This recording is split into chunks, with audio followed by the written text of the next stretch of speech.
Okay, I believe we're ready. We're going to go ahead and get started. Good morning, everybody. My name is Ron Lucy. I'm the Executive Director of the Texas Governor's Committee on People with Disabilities. Welcome to the November Accessibility and Disability Policy Webinar Series. The title of this month's webinar is the Texas Driving with Autism Initiative. This initiative is a first of its kind program, not only in Texas, but throughout the nation, that seeks to improve interactions between members of law enforcement and drivers who have been diagnosed with a communication challenge. The purpose of today's webinar is to promote this program within the state of Texas, but also share this as a best practice that can be implemented in other states. I'd like to welcome the over 200 participants from throughout Texas and across the country that are on today's webinar. I do want to let you know that our webinar will be recorded and archived to the State of Texas Governor's YouTube channel. A couple weeks after this webinar is over, we will be sending out emails to the participants that signed up to give them links to the materials and to the archived webinar.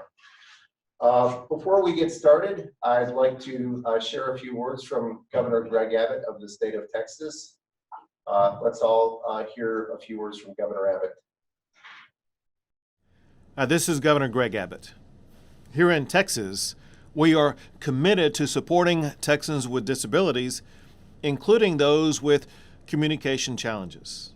That's why this past session I was proud to sign a law that gives Texas drivers the option to indicate a communication impediment on their license or ID.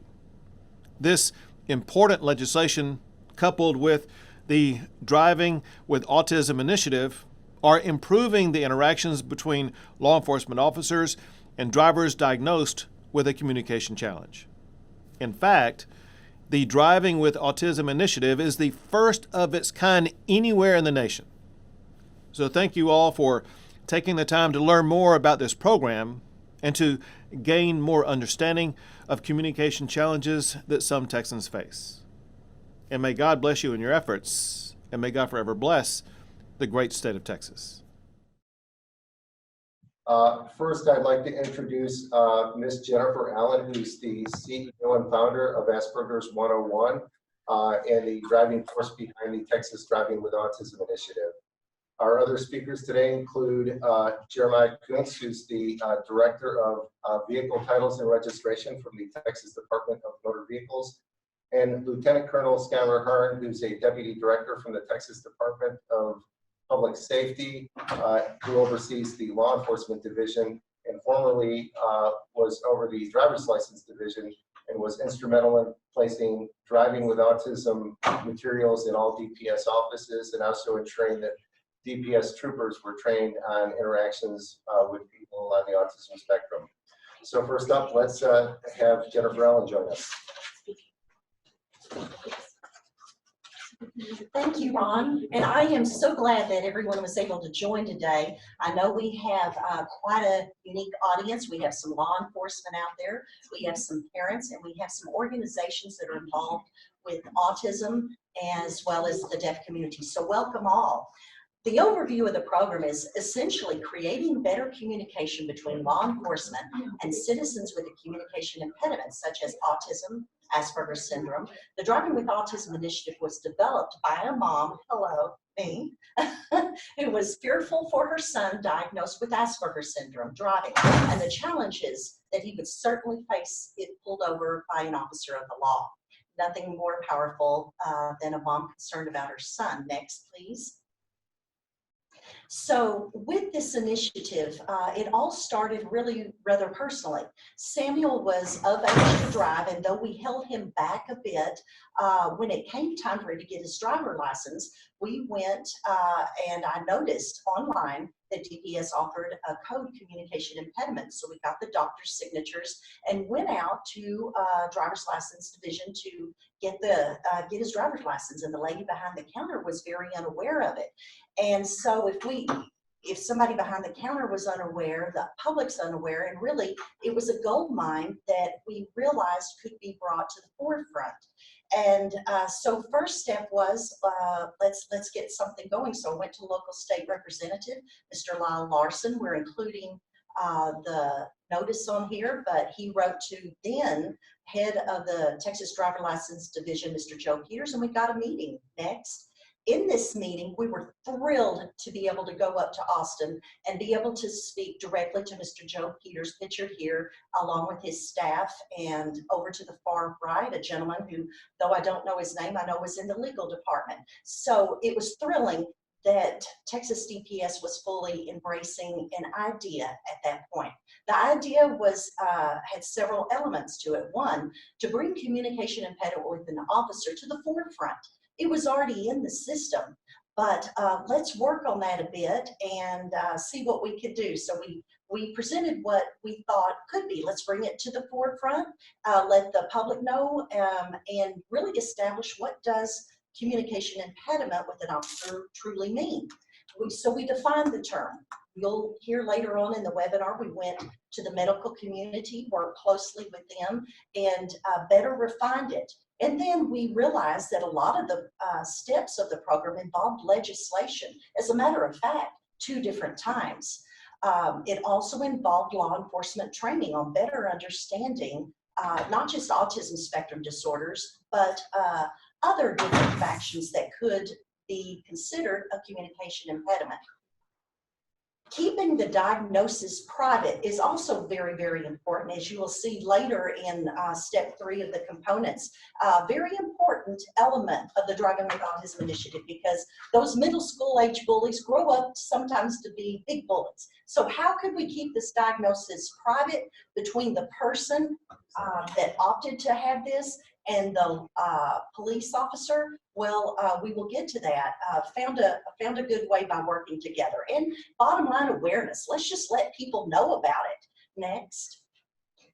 So with this meeting, there came 3 elements that seem very clear to the Driving with Autism Initiative. And we're going to go over each one rather quickly.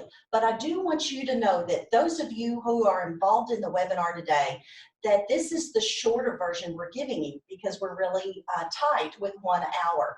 But that the Governor's Committee will have the full presentation along with downloadables, full videos, and training that you can access after the webinar. So we will be taking this quickly, but know that there's so much more to get you or your state involved in a program such as this. Number 1, the driver license or state ID optional code, communication impediment with a peace officer. You know, some people, I'm going to address this right now and hit it head on. There's a lot of people in the community, such as autism and such, that are uncomfortable with the word impediment.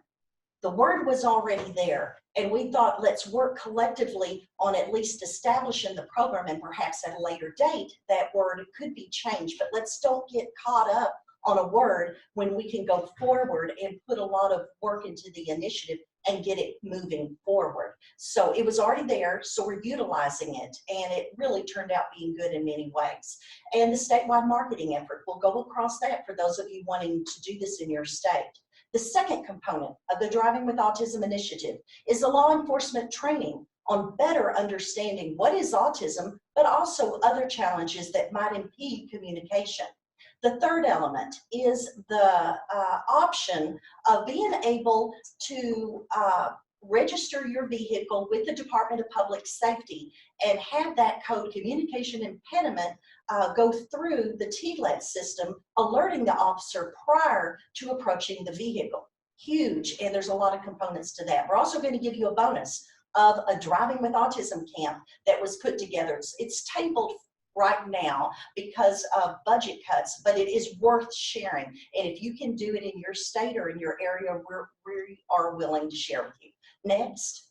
So let's get started with it. Let's look at the first component, the driver license and state ID optional code, as well as the marketing effort. Next. What constitutes a communication impediment? Well, the word was already there, as we mentioned, but we needed to go to the medical community and do some thinking on this. Communication impediment term is any disorder that affects an individual's ability to comprehend, detect, or apply language and speech to engage in discourse effectively with others.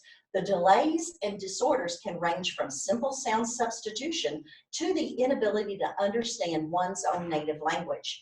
Common challenges associated would be autism, Asperger's syndrome, mild intellectual disability, deafness, hard of hearing, speech and language disorders, including mutism and stuttering, Down syndrome, brain injury, Parkinson's disease, mild intellectual disability, and I will tell you there's others in here, post-traumatic stress and such, that are on a smaller scale, but most certainly included in this. Next. After defining it, we realized that the code was important. We had to get the word out, but it took legislation. We could not get this in the driver's license offices, pamphlets, brochures alerting the citizens of this option unless there was legislation passed. I mean, think about it. If there were not such strict rules on putting materials in the offices, then many people would be flooded with tons and tons of brochures and such. So we jumped through the hoops that they said were pretty tight to go through in order to get this completed, and thank goodness we got through. I want you to hear a little soundbite from my son, Samuel Allen, who at the Texas Capitol Press Conference explained to the public why the Code of Communication Impediment was so important to him. Communication impediment with a peace officer printed on the back of a driver's license to me feels like a safety net. Like if I'm ever going to college or if I'm ever just going out for some fun, I feel protected knowing that communication impediment is printed on my driver's license. And because I have autism, I usually don't understand innuendos or sarcasm, and loud, sudden noises like, say, blowing a whistle in my face can delay my response time, and if left unchecked with a situation with a police officer, it could make the situation a lot worse. So let's move on. Legislation of House Bill 1434 dictated that the materials that we proposed to DPS, both brochures and posters in Spanish and English languages, would be able to be placed in all Texas driver's license offices across the state.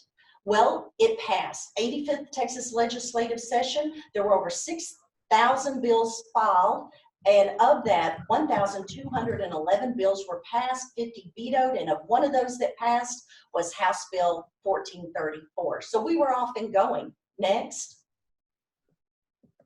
At DPS, we're keenly aware that a driver's license can serve as a path to independence for many individuals with disabilities, and we're pleased to announce some initiatives specifically geared toward assisting and empowering drivers who have a communications impediment. In Texas, individuals with a health condition which may impede their ability to communicate with a law enforcement officer can request that a communications impediment designation be added to the back of their driver's license or state-issued identification card. Applicants can take advantage of this option, which, by the way, is not required and is completely voluntary, by submitting a signed physician statement when applying for their driver's license or identification card. DPS is pleased to offer this driver's license and identification card notice, which is designed to raise an officer's awareness and help enhance safe and productive interactions between law enforcement and the public. We are pleased that Aspergers101 is also committed to letting others know about the beneficial option available to Texas drivers, license and ID card. And let's look at the materials, because if you would like to do this, you are welcome to. I had to come up with something a little catchy that could be said in a poster. So thank goodness I had a model that would be free. That's our son, Sam. And we came up with the face of autism is not always obvious, but the potential challenges are. So you can help minimize these challenges by alerting law enforcement with the code and go directly on the driver's license or state ID. These posters are framed. DPS office, driver's license offices require that. So we do have them framed and sent out to all offices. How we're making this work is DPS is not funding this. It has gone through our nonprofit Asperger101 and through some wonderful supporters. We've had it funded that way, and now with the blessing, we have the Governor's Committee on People with Disabilities who have helped and are funding this particular arm of the Driving with Autism Initiative.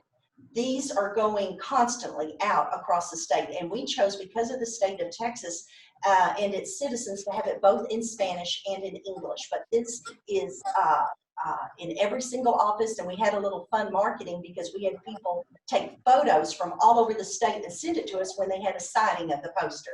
Next. In addition to the posters, we also have brochures. They're trifold brochures, and they give the person information more than just saying how you get it on your driver license or state ID. It gives you tips for parents who are considering their child to drive, because I assure you, there's a lot of stress involved in that. A person with autism has challenges, not just the autism itself. Oftentimes, it's the comorbidities that go with it. The ADD, the ADHD, there's many other factions, anxiety, that go into whether your child should or should not drive. So we go into this in the brochures, which are at all DPS offices. We also have them as downloadables, and a lot of region centers across the state have dispersed this to the schools, or especially those that are at the driver's ed age. So if you're doing this in your state, it's great to get that spread everywhere. Next.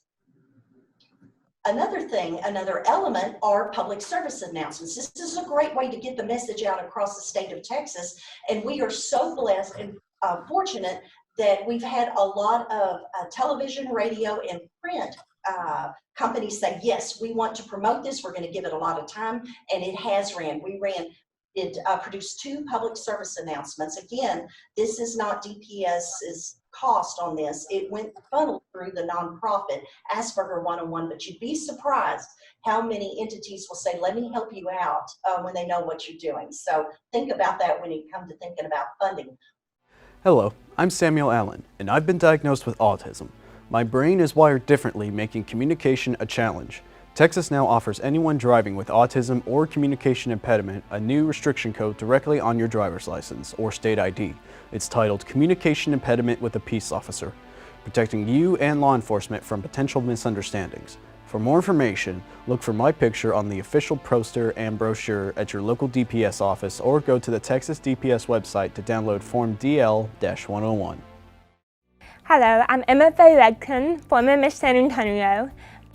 Texans have options to self-identify as a person who is deaf or hard of hearing, protecting you and law enforcement from potential misunderstandings. Now, Texas offers anyone with a communication challenge a new code on your driver's license or state ID.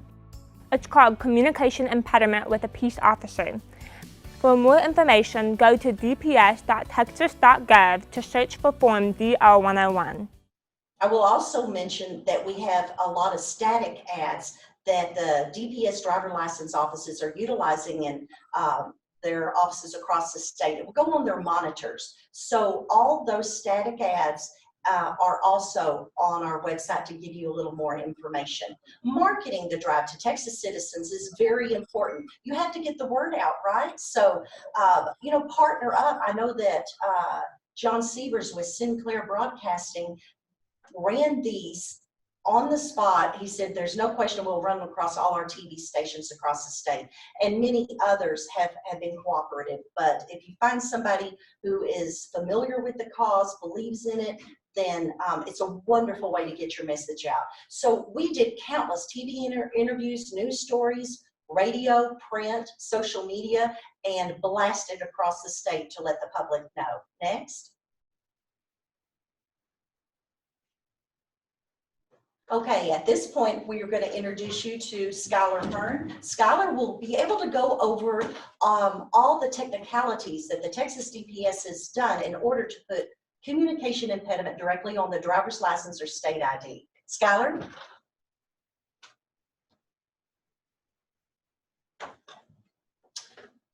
Good morning. The addition of the notification of communication impediment to the driver's license or ID is a very voluntary and simple process. When someone first applies for a license or renews or gets a replacement, they have the option of checking yes to the question on the form. Do you have a health condition that may impede communication with a peace officer? And if so, they will complete the form, the DL101, which is available on our public website. No other medical forms are needed for this additional notification. Next, please. Once that statement, that process is done, that statement, communication impediment, will be visible on the back side of the driver's license. Driver's license will also have a code or restriction code of P placed on the front. That statement stays on the license. There's no need to reapply for that every time. It stays on there until the customer asks that it be removed. As of August 31st of 2019, there were more than 9,700 Texas DLs and ID cards with the communication impediment flag. Associated with that, DPS facilitates both driver's license database and the vehicle registration database through DMV for law enforcement across the state and nation through our Texas Law Enforcement Telecommunications System, or TLITS. The communication impediment notification is visible on the DL queries and will be similarly visible on the registration queries. Next. Today, when those returns come back, the code and the language obviously is embedded in the return as the system is designed, where the restriction is located on a return, and then the additional miscellaneous information that's available in a return.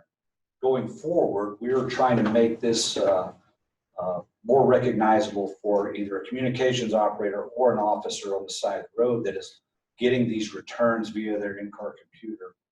And it will have a banner at the top that will draw their attention immediately to something like this. The following record indicates the license holder may have a health condition or disability that impedes effective communication.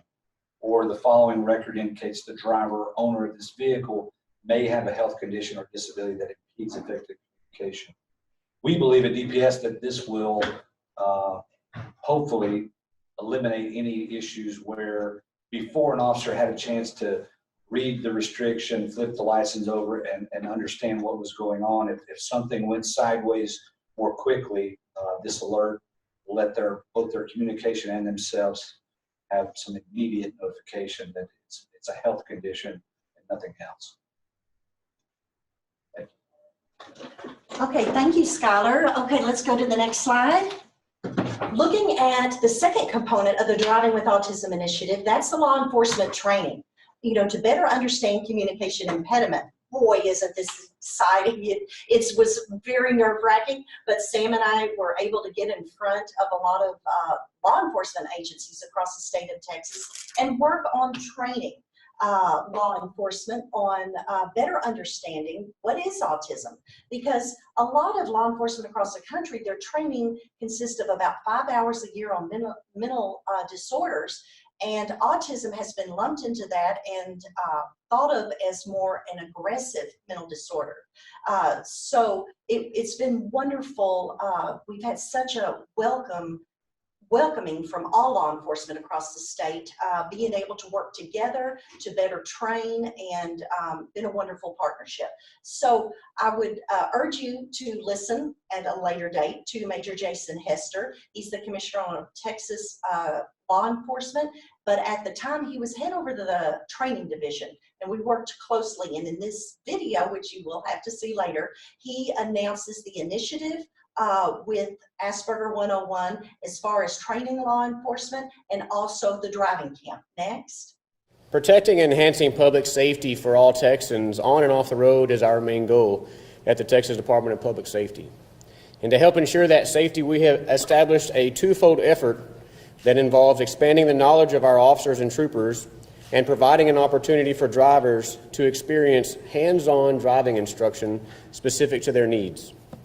Working in conjunction with Aspergers101, we have expanded our trooper recruit training segments to provide additional information about autism spectrum disorders, including other conditions that might impair an individual's ability to communicate with an officer. Not only does this training raise awareness, but it also advises officers on how to best approach and respond to autistic individuals during traffic stops and other instances. Our department appreciates the efforts of Aspergers101, and we look forward to continue collaborating with them on this important area of officer training. DPS is also working with Jennifer and her team to develop a Driving with Autism Camp that will feature classroom instruction and hands-on driving practice for eligible drivers.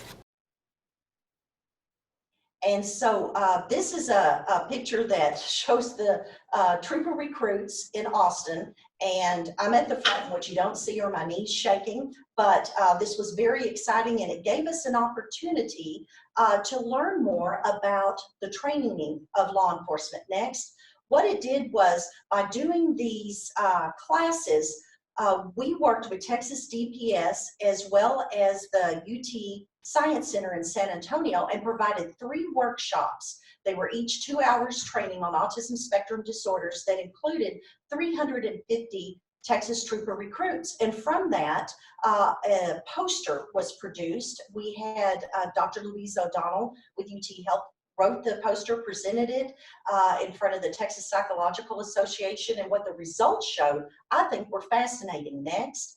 Bottom line, what this training showed is that there is a minimal knowledge of autism spectrum disorders, as revealed in the pre-test ratings, reflected a significant increase in knowledge after the training. Prior law enforcement training on autism spectrum disorders gave a majority of those tested with the false knowledge of autism being an aggressive mental disorder. They believed that there was a mild to moderate tendency towards violence, but while the post-survey reflected that there was really a decrease in this perception, bottom line, on the average, persons with autism were viewed as less likely to be violent than previously thought. So this is a great breakthrough, and it shows that we needed to move forward with training. Next. Okay, so let's look at the term communication impediment within law enforcement officers. What we told you was already in the system. So we had to look at it. It's more than just autism. So we started training on that. The second element of the training is, what might it look like in a traffic stop? And then third, how to better handle the situation. Next. So in looking at the training, I think this is very interesting. I had to think about this one. I'm teaching law enforcement officers how to better understand persons with a challenge with communication. They're not doctors. In a moment's notice, they have to make a decision whether the person that they're walking up to the car is indeed pulling out a weapon, or are they trying to get out a designation to say I have autism or that I'm deaf. I can't imagine being in their shoes. So making it easier for them makes it easier also on people like my son who has autism. It's just something we needed to work together. So in looking at that, we put the term communication impediment in 2 categories. Group 1, think of it as a slower processing speed.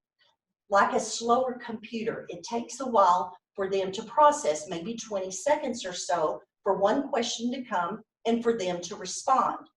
Those in that group would be diagnosed with autism, Asperger's syndrome, mild intellectual disability, Down syndrome, Parkinson's disease, speech and language disorders, and brain injury. And so we explain this in the training. We go very much in depth how to better understand those with a slow processing. And then the group 2, who does not have a slower processing speed, but yet a different language, are those who are deaf or hard of hearing. 2 different, totally different things, but this keeps it clean and simple for law enforcement. So we're working on this training. And in group 1, what might it look like? Well, there's Sam right there, and looks like he's confused, and he might be, because some of the symptoms might be lack of eye contact or too much eye contact, no expression, or seemingly bland behavior. Unusual speaking patterns, including direct, sometimes even sounding curt, short answers. A physical display of coping mechanisms from stress, such as repetitive body movements, crying, holding ears, yelling, singing, and sometimes even a fetal position if it gets to the worst case scenario. This is autism, and we go in depth in that, and you are able to look at that later in the training, because this is a 6-hour course, really.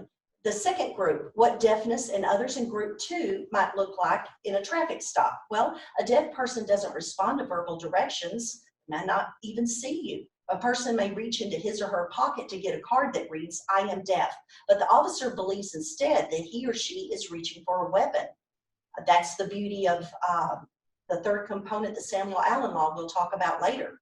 They're probably more scared of a policeman or woman than a non-deaf person, at least in the beginning of the encounter, because of their fear of being misunderstood. And lastly, they will make eye contact. Eye contact is very important to effective communication for this population. So this is the kind of training that we go over. Next, what we would like to be able to show you, though, is a video.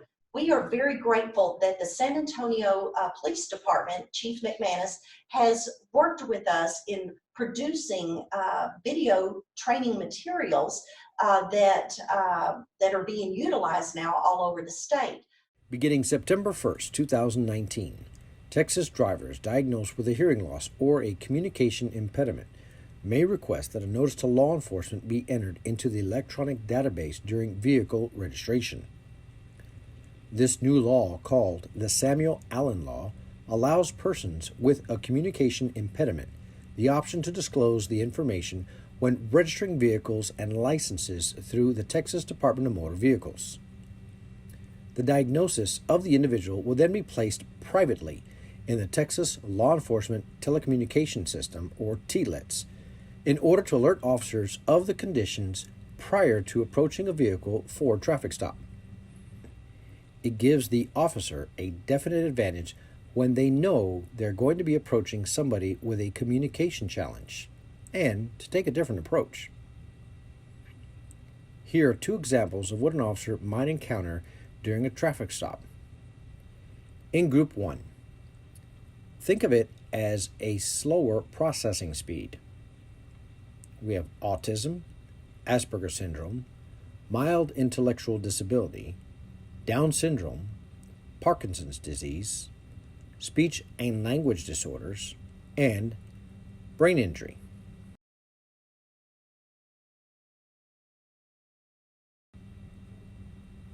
Notice some traits of autism in the young man that may appear during a traffic stop.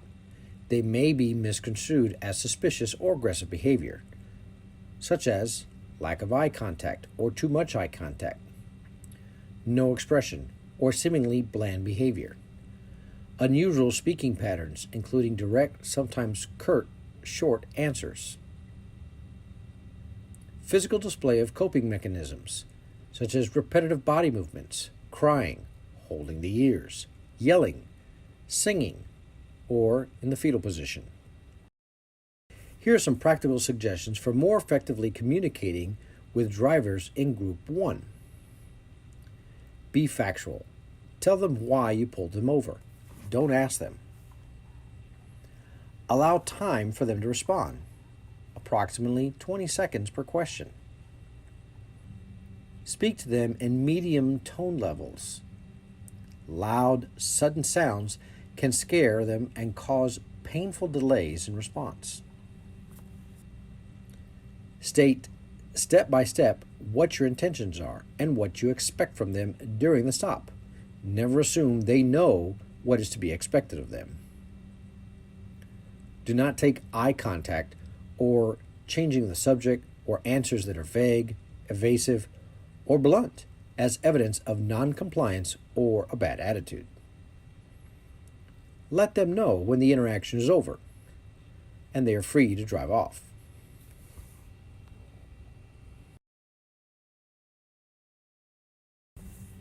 Group 2. Think of this as a different language. Deaf and hard of hearing.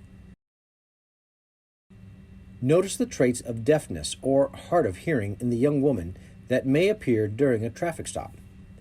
They may be misconstrued as suspicious or aggressive behaviors.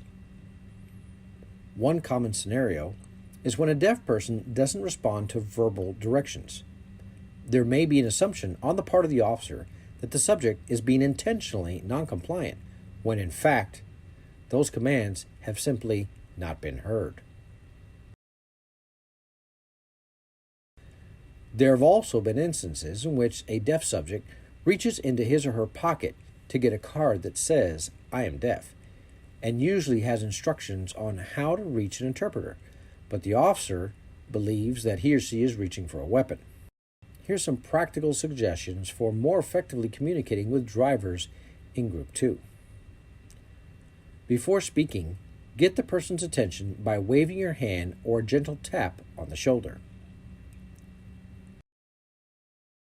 Face the person while speaking. Go to a well-lit area to converse. Do not cover your mouth or chew gum. Do not assume the person can hear you just because they're wearing a hearing aid. Do not assume the person can hear you just because they have clear speech. Try to minimize background noise. Speak slowly and clearly and incorporate appropriate gestures and facial expressions. Do not over-accentuate mouth movements. Use visual aids when possible. If someone cannot understand you, write a note asking what communication mode is best for their situation. Understand that some deaf people do not read or write English. American Sign Language is its own language with no roots in English, and they may push the notepad away if this is the case. Keep written communication simple. Do not use idioms because they are often misunderstood. If an interpreter is needed, ask if they use ASL or another communication mode. Look directly at the deaf person when speaking, even when an interpreter is present. Talk at your normal speed or slightly slower if you normally speak rapidly. Only one person should speak at a time. Use short sentences and simple words. Do not use family members or children as interpreters. They may lack the vocabulary or the impartiality to interpret effectively. This video was created to familiarize officers with Senate Bill 976, the Samuel Allen Law, in partnership with the Allen family and the Texas Commission on Law Enforcement. Officers are reminded to refer to their respective departments' policies along with updates to local, state, and federal laws. And finally, on the section of law enforcement training, we wanted to say that there's all these grassroots training efforts going across the state. And while that is great, and we certainly encourage that, it would make sense, it would seem, that we have one collective place where law enforcement could come and get an overall view of training, not just on autism spectrum disorders, but here in the state of Texas on communication impediment, as you know now, that it imparts so many different challenges. So we are currently working with TCOIL, the Texas Commission on Law Enforcement, on providing them with resources in a complete training on law enforcement under the heading of communication impediment. Currently, it is being reviewed, content to be able to be placed in the system at a later date, hopefully very soon. Next.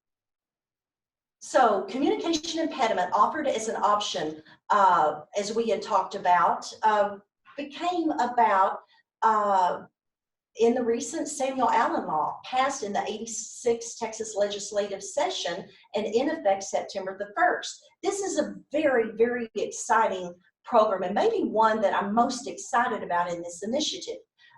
Next, because if you notice that a person who has a card, this is another fear. So let's say an officer approaches a vehicle and the person is deaf or the person is autistic. And the person, like my son Sam, might have a card that is in his backpack and it's in the back seat. And the officer is only asking at this point, without realizing he has autism, for the license or the registration. And he gives those to them because they are very strategic and understand laws and are very obedient, but also thinking, I've got this card, I've got to get him. So they reach in the back seat and the officers, wait, whoa. And they say, no, I have to give you. And then you can see how that could escalate. So it was essential to consider a law which Senate Bill 976 would allow a person with a communication impediment the option for disclosure when registering their vehicle through the Texas DMV. It would place the diagnosis, into the Texas DMV through the TLETS, which is the Texas law enforcement system, notifying the officer prior to approaching the vehicle. This could save lives. It would be kept private between the law enforcement officer and the person driving the vehicle. Now, it's an option. Not everybody might want that. Additionally, let's go to the next slide. Additionally, as Sam mentions in here, what he feels safe about is that it not only keeps it private between the law enforcement officer and himself, also there is not a sticker or a tag on the license plate, because that could lead to public scrutiny. Sometimes those middle school age bullies grow up to be big bullies, and he did not want autism or a mental disorder to be designated on his license plate. And that takes care of both those issues. So I think this is something great, but something that can be grown upon.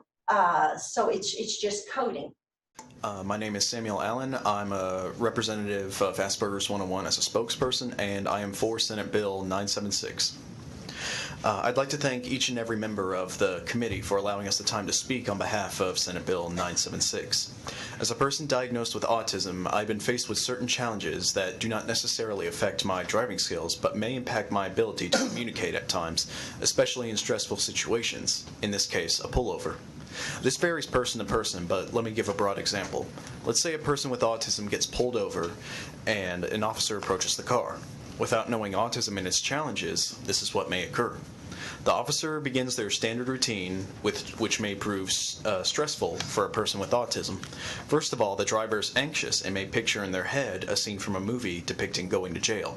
Their anxiety may be misconstrued as suspicious behavior. This sets off the conversation on a bad note. Furthermore, in the fictional setting, the officer may ask to see the driver's license or proof of insurance, and the autistic individual may lock up, as our brain sometimes works slower than a neurotypical's brain. This may look like defiance in the eye of the officer. We take conversations literally. If we were asked, "Where's the fire?" someone like me would take that phrase literally and respond with, "There is no fire that I'm aware of." Again, miscommunication and probably construed as defiance. There are companies nationwide that offer bumper stickers and cards that a person like me can give an officer of the law to denote autism, deafness, Parkinson's, and more. The problem with that, as told to me by law enforcement, is that trouble begins when reaching for that card in the back seat or glove compartment when not asked by the officer. This can lead to a deadly misunderstanding that could be averted if the officer only knew of the communication challenge prior to approaching the vehicle, as in the bill you are reviewing today. Another problem with bumper stickers denoting of a communication challenge is that we may become public targets. Those middle school bullies grow up into older bullies, and that is why placing the diagnosis in the TLETS is so important, as this keeps my autism away from public scrutiny. I'm a good driver, probably better than most neurotypicals, as details and rules are very important to me. I live by rules well. The only thing I cannot control is how others perceive my mannerisms, which may appear different due to my brain's wiring. As a person with autism, the frontal lobe of my brain, called the fusiform gyrus, is physically different, thus making communication oftentimes a challenge. I take things literally. My mind works a bit slower like an older computer, making my responses delayed. Sensory challenges make touching sometimes painful, and loud noises piercing like ice picks to the brain. That's autism. Placing my diagnosis into the Texas law enforcement telecommunication system could save lives. It will prepare the officer of the law by giving them a heads up of a condition he or she should know about. This makes common sense, so it is my hope that you consider all sides and pass this bill into law. Thank you. Thank you. Please.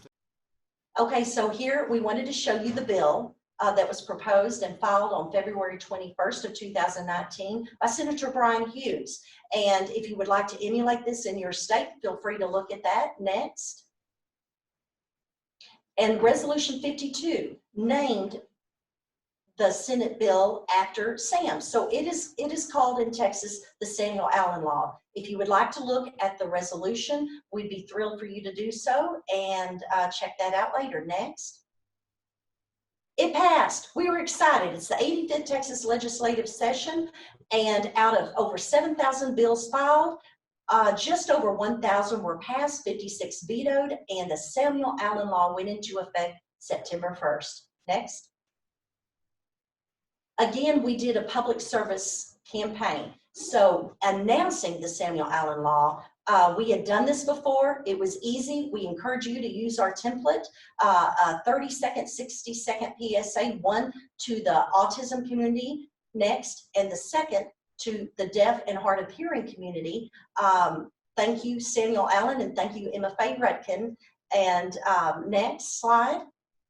Hello, I'm Samuel Allen. Senate Bill 976, also known as the Samuel Allen Law, now allows anyone diagnosed with a communication challenge the option for disclosure when registering their vehicle with the Texas DMV. Communication impediment will be privately placed in the statewide law enforcement computer system, thus alerting the officer prior to approaching the vehicle during a traffic stop. This unprecedented law could save lives by averting misunderstandings and will also keep the diagnosis private from potential public scrutiny. Texas Governor Greg Abbott recently signed a new law improving communication between law enforcement and drivers who are deaf, hard of hearing, or diagnosed with a communication challenge. Senate Bill 976, also known as the Samuel Allen Law, now allows you the option for disclosure when registering your vehicle through the Texas Department of Motor Vehicles.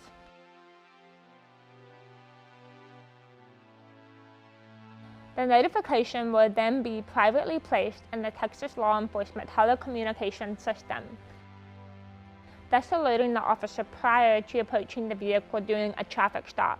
This unprecedented law might not only save lives by alerting law enforcement for better communication, but will also keep it private from potential bullying by the public display of bumper stickers or license plate designations. Hello, I'm Emma Faye Rudkin, founder of Aid the Silent. To register your vehicle as a person who is deaf or hard of hearing, you may fill out the form VTR 216 at texasdmv.gov.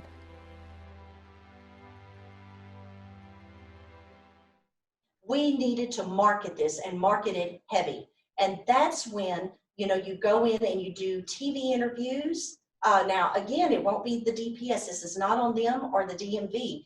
You as an organization that takes this on might want to spearhead this, or at least find one in your state that will.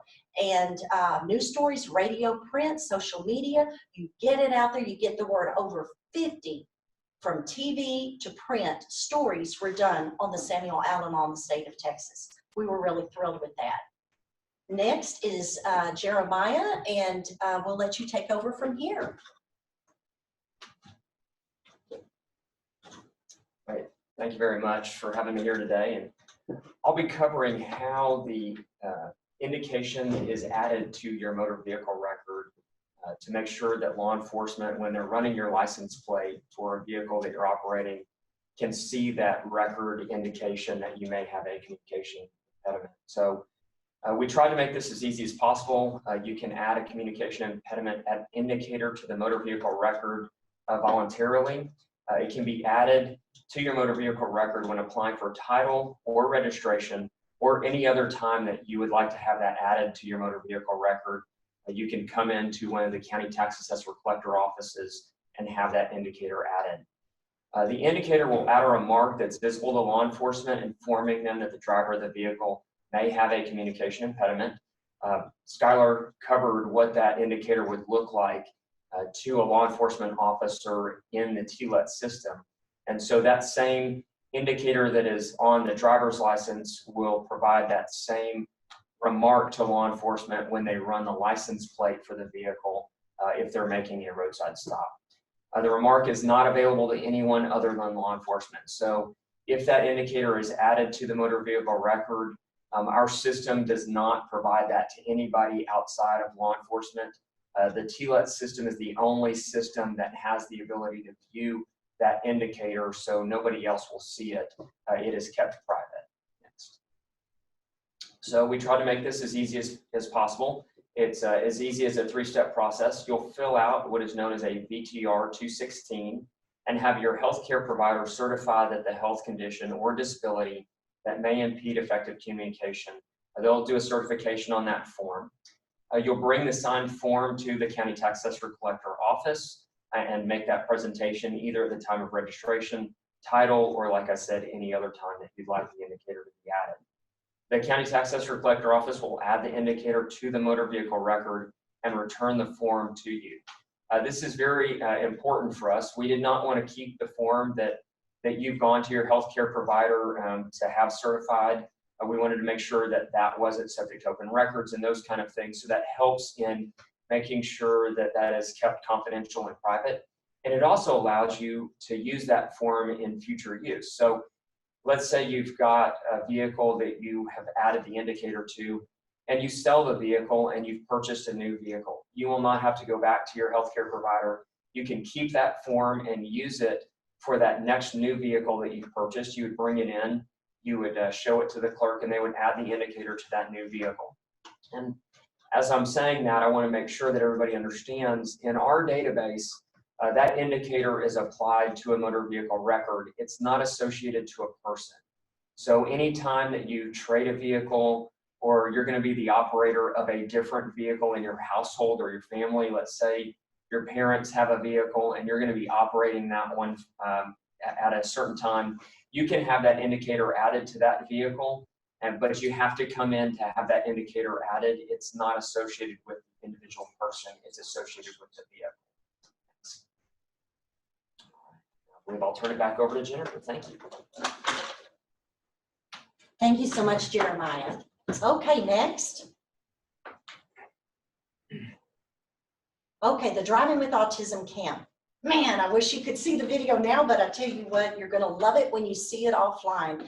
A lot of people have written in and were so intrigued with the Driving with Autism Camp. And although we had fleshed it through, wonderful program, Jordan Melson with Texas DPS and his crew out in Florence facility worked hard along with UT Health Science, and we came up with an entire camp program. And it would be a 1-to-1 trooper to student ratio, and it would be for one full day, where a person like Sam could go and see what it would feel like to actually be pulled over by an officer of the law. And I'm going to tell you, the Texas DPS went all the way out on this, and it's a wonderful program. We have given you all the templates and the video, and that explains the entire program out there at the camp, and the parents that experienced it, that went through it. And I think this is one of the greatest things that had come out of the Driving with Autism Initiative. It's a beautiful program, and I encourage you, although it's on hold now, if you're in another state, you would like to duplicate this, all the work that was done is there for you to take and utilize. Next. By the way, that was Sam, surrounded by the Texas State Troopers at the camp. Well, in 2016, the Texas Department of Public Safety, in conjunction with Aspergers101, expanded our recruit training to include periods of instruction and education on autism spectrum disorders. Over a year ago, Sam, my son Sam, was beginning to drive, and we had approached the Department of Public Safety here in Texas on a code, communication impediment, with a peace officer to be placed on the Texas driver's license and Texas ID, and how to better promote that throughout the state. So we teamed up initially with that program. From that led to the training of DPS trooper recruits, which Sam and I have done for 3 classes already, and from that led to a Driving with Autism Camp. Well, we relied heavily upon the experiences of Ms. Allen and her son Samuel and the Aspergers101 family. We received extensive education and training on being able to communicate with individuals that have been diagnosed with disorders that can create a communication impediment. Once they first get here, we want them to understand that everything is going to be driven at their pace. They're going to start off in the morning with the classroom environment. They're going to have a period of instruction with one of our lead instructors, and just talk about the fundamentals of safe driving, distracted driving, and then he's going to give a quick overview of what's going to be expected for the day. We're going to show them and let them demonstrate with the use of intoxication goggles the drastic effect that intoxication can have on your motor skills. After that, then we're going to get out on the pad, which is what they came here for in the first place, to be able to interact and to get that experience and to build that confidence. We're going to teach them all the key components of their vehicle, both mechanical as both internal, the dash components, so they have a good understanding and knows exactly how their car operates. There you go. Stand up and give you a little bit more force. Good, right there. Good. So a structured approach in the very supportive climate, I think, is essential because it gives them the freedom where they're not dependent on other transportation. One of the biggest things that we are keenly aware of is that a Texas driver's license can serve as a passport to independence for a person that has a disability. With that keeping in mind, we're keenly aware as well that in order to navigate our Texas roadways or highways, that it requires extensive skill and concentration, no matter who you are. Another key component that we thought was very important is that not too many people, as they grow up, really know how to interact with a law enforcement officer during a traffic stop. Most of us just learn from, unfortunately, when our parents got pulled over when we were younger. But not too many people actually know what's expected of them and the proper conduct with the law enforcement officers. So they will actually be stopped by one of our state troopers here on our training facility, and they will be put through a scenario of an actual traffic stop. Our lead instructor that will be in the car with them will teach them all the proper etiquette and the proper conduct of what's expected of them, but to also reinforce to them it's not a scary situation. We want them to understand that this law enforcement officer is there to enforce traffic laws, but he's nothing to be intimidated by. Okay, so just keep your hands on the steering. There you go. Put your window down. Wait for him. How are you doing today, sir? Good, sir. How With the about you? highway patrol. The reason I'm stopping you is failed to use your turn signal back there at that intersection when you got on 35. Do you have your license and insurance available? Yes, sir, but my license is in my wallet. Can I take it out? Sure, absolutely. Go ahead and grab that for me. One great side benefit is that we are no longer intimidated by state troopers. They are the nicest people. They were so supportive. It was just amazing and heartwarming how much they could relate to our kids. So when something happens and our kids have to interact with a state trooper, they won't fear them. They will see them as an ally, somebody who's going to help them. We hope that this program serves as a role model or foundation for other agencies and other departments throughout the state, and for that part throughout the nation, to use this as an example and to build one of their own programs to move forward. So this program will extend beyond the boundaries of DPS and the state of Texas. So just know that these forms are available online. We have the itinerary of the full day. We have the parent application form. We have the student assessment, the vehicle inspection form, and a city rule observation that is utilized by the trooper as the student is driving. Next. The final thoughts are this. The Driving with Autism Initiative is a success because in our great state of Texas, you can take an idea from an average Joe or Jane, empower that idea through our state legislator, engage our great Department of Public Safety and Department of Motor Vehicles, gain control through an unbelievable support through Governor's Committee on People with Disabilities, affirm its credibility through UT Health San Antonio, and suddenly have forged a program worthy to share. Let's pass this on and have others build upon it. You're welcome to upon all the things that we have made available to you. Again, there's videos, there's templates, there's bills, there's laws, and we hope that you will take this and pass it on. I'd like to thank my family and everybody who's been here today to work on this, and above all, I thank God and give him the glory for the opportunity.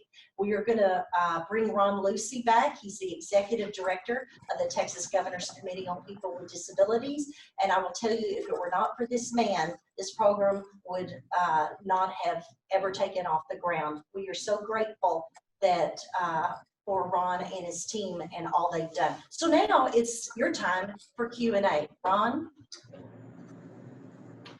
Okay, thank you, Jennifer. I do want to let the audience know we will attempt to fix the video issue and edit the recording of this webinar and add the videos back into the recording. So when we upload it to YouTube, we'll get the same webinar, but with the videos working. So I'd like to ask Randy if we have any questions in the chat room from our audience. We Randy? do. We do have several questions. So I'm going to start with, let's see, on here. Is there a way to add the indicator if the driver has a child with an impediment? So in case of a crash, first responders would know that someone in the car, possibly a child who is in or out of a car seat, may not be able to respond. That's a great question. I know the impediment code can come from not just the license, but the Texas state ID. And kid doesn't have to drive, they just have to be old enough to get a state of Texas ID. But in terms of the vehicle association and information about potential passengers, let's ask Jeremiah to answer that question. And so this question has come up. Really, the law is about the applicant that is applying for the vehicle registration. As I mentioned before, our system does not have the ability to differentiate between persons. It's really associated with the vehicle and the operator of that vehicle. And so we don't have a way for the system to capture children or somebody that is not the operator of the vehicle. Lieutenant Colonel Hearn, I did have a question. Is TLETS available to fire departments if they come upon a roadside accident? Can they access the same information, or is it just law enforcement? TLETS is available to public safety entities, so their communication center, their dispatch center, usually when they're commingled with their law enforcement, so they would have access. So if an EMT or a firefighter came upon a roadside accident, they potentially could know if the person that was in that accident was deaf or hard of hearing, or maybe on the autism spectrum, if their dispatch center pulled up the license plate. Yes, and typically they'll have the police department do that for them. Okay. Just back to the first question though, you touched on it. An ID is available for basically any age you could be established for the ID. So if you're a parent of a child with a communication impediment and you want to have that same option, you can do so. So at what age can you get an ID in Texas? I have to verify that, but I think it's as young as 5 or 6. Okay, so that would be a workaround for that family that had that question. Okay, Randy, do we have other questions in the chat room? We sure do. Might insurance carriers push for legislation to divulge it to them for coverage of risk evaluation? Okay, now this information is this is one of the things that had the governor's committee want to support this. First of all, it's optional. Nobody has to participate in the communication impediment code on their license or ID, and also associating that information with your vehicle tag is optional. And as we heard from DMV, it is not subject to public information request or open records request. You want to add anything to that? Yeah, just to make sure to clarify, yeah, there is no providing of this information to anyone other than law enforcement through the TLET system. We will not provide this to any insurance carriers or anybody else that is not law enforcement utilizing the TLETs. Next question. When an officer pulls over a person with the communication impediment indicator on their record, how obvious is it to officers? I wonder if it is right up front or if it could be easily unintentionally overlooked. Okay, so this has to do with the computer system in the police officer's vehicle and what that looks like on the screen. So I'm going to ask Lieutenant Colonel Hearn to answer that question. So today, if it was done today, the record has a lot of information. We're talking about a vehicle return. It has the year of the vehicle, the make, model, VIN number, registered owner. Within that message, it will have that notification. For the driver's license, it's very similar. It will have the license number, the date of birth, the identifiers of the person, and any restrictions are embedded in that record. And that's where it's found.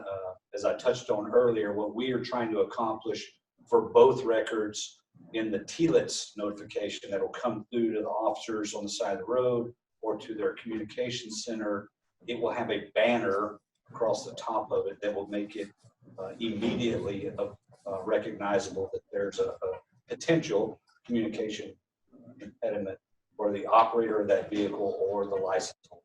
So that banner is in the works? That banner is in the works. All right. Thank you.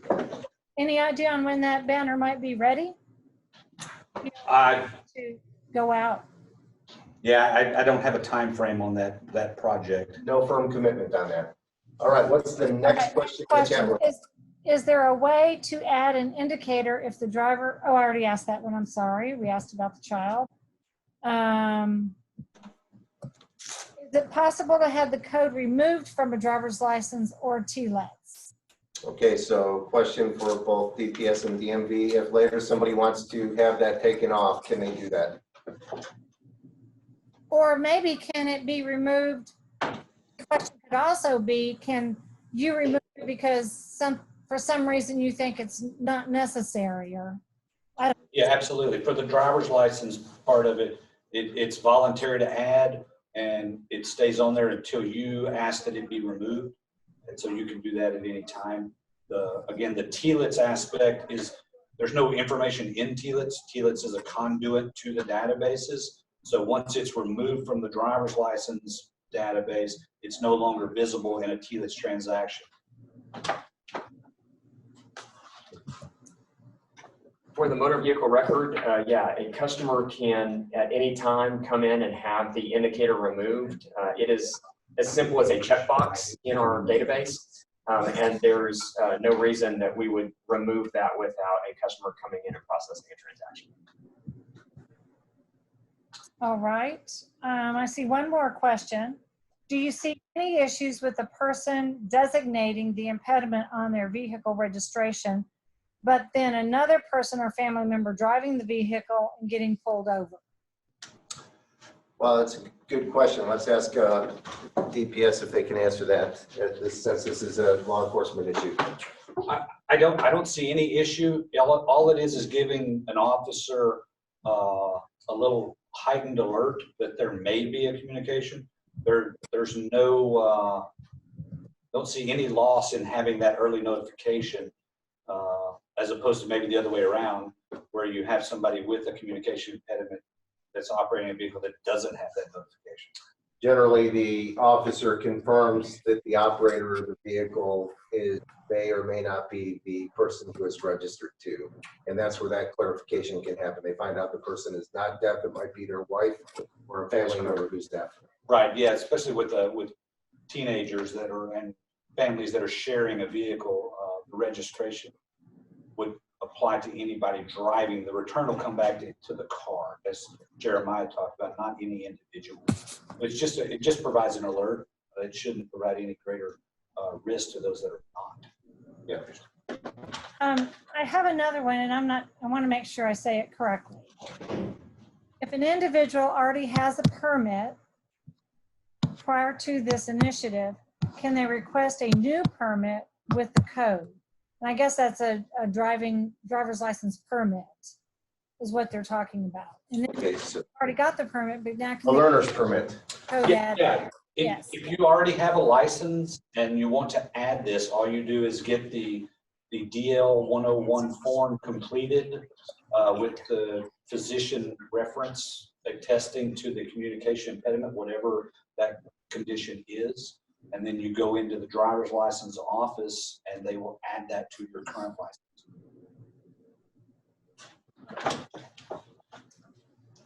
For registration, you can add the indicator when you purchase a vehicle, so what we refer to as the title event.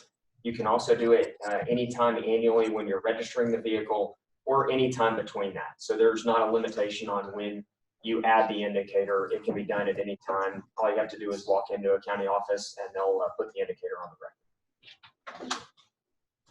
Okay, this is a Jennifer question. We still have a couple more minutes. Do you know of any other driving with autism events being planned? There are none at this time. What I will announce is that January of 2020, the Governor's Committee on People with Disability will be taking over the Driving with Autism Initiative. So For now, you can still, we have a big tab on Asperger101, but again, come January, it's going to go in hands that are a little bigger hands, so to speak. And hopefully this initiative will grow and grow across the country. And I have full faith and confidence in Ron Lucy and his group. And from January on, it'll be up to them. So you're going to have to look on the governor's website to see if there's any programs coming up. Jennifer, can you speak a little bit to the media campaigns that took place this fall? Are those PSAs ongoing across the state, or have they kind of run their course? And is there some additional coverage from Sinclair that's going to be happening nationwide? Okay, so thank you, Ron. The question about the ongoing coverage, the Samuel Allen law has garnered quite a bit of attention here in the state of Texas. And so those public service announcements are currently airing and actually are going to be in rotation on all the stations for the next several months. We're thrilled for that.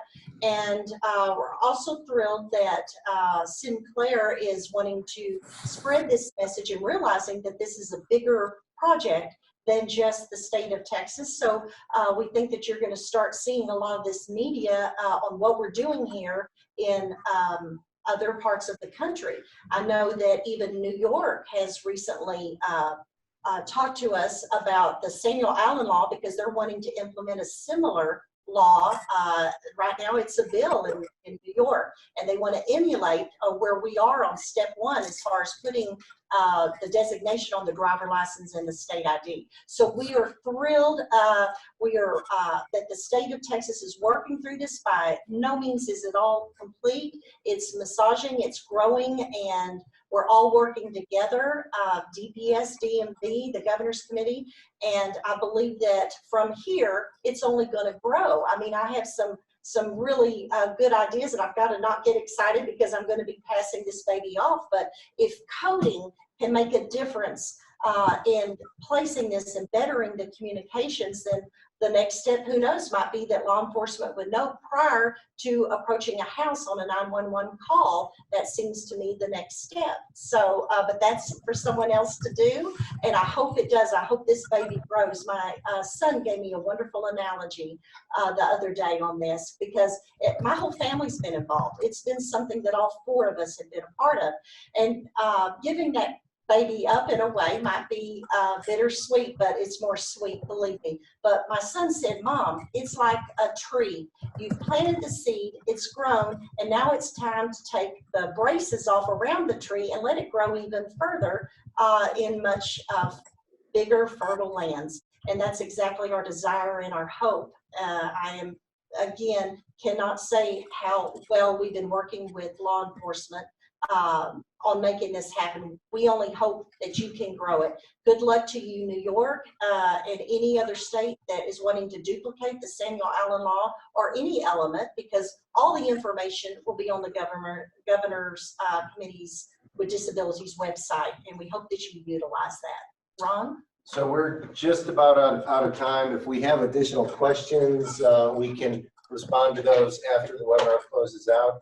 You can also send us an email to GCPD, that stands for Governor's Committee People with Disabilities, at gov.texas.gov. That's gcpd@gov.texas.gov, and we'll try to get answers to any additional questions that come in. We will archive this webinar and try to fix the technical issues with the videos. And as Jennifer indicated, the Driving with Autism Initiative will be on our Governor's Committee website beginning in January. I want to thank Jennifer and her son, Sam, and her entire family for their graciousness in developing this initiative and sharing it with the state of Texas and now wanting to share it with our entire country. I want to thank our excellent partners at the Department of Public Safety and the Department of Motor Vehicles. Texas works best when we all work together to make lives better for Texans with disabilities. So that concludes our Texas Driving with Autism webinar. Thank you very much, and I'll stay in touch. Goodbye.